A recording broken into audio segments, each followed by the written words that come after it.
crucial state elections coming up in India over the next couple of months are going to be very important for all political players. For the BJP-led government at the centre, it's important to crush this narrative that having fallen short of an absolute majority in the Lok Sabha polls, that they are a weaker government. It's especially important because in recent days there have been a series of U-turns by the Modi government under pressure from the opposition and from its own allies. Coalition politics is clearly not easy, and so the BJP is desperate to change the narrative.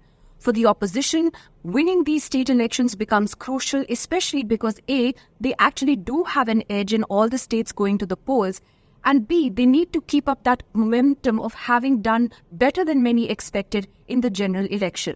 And now when you break down the state of play in each of the states where elections are going to take place over the next couple of months, you can see that on the ground it's actually a much more interesting battle and not entirely one-sided.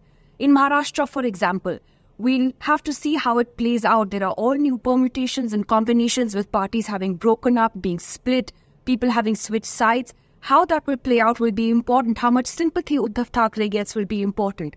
In Haryana, the BJP is very much on the back foot, but the Congress is facing a lot of internal factionalism and infighting. So could that cost the Congress party at the end of the day? We'll have to wait and see. Jammu and Kashmir is having its first assembly election in nearly a decade, and after the big changes to Article 370 on 5th August 2019.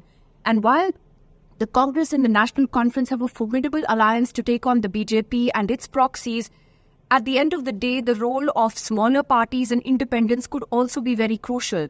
So the only thing certain about the election in J&K is the uncertainty.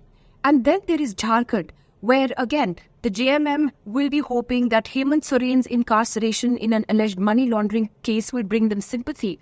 But at the same time, the BJP's got a shot at the arm, with former Chief Minister and JMM leader Champai Soren joining their ranks, and the party hoping that anti-incumbency and corruption allegations against several JMM MLAs will actually play to their advantage. This is the state of play at the moment, and how this pans out over the next few weeks and months is something to watch out for.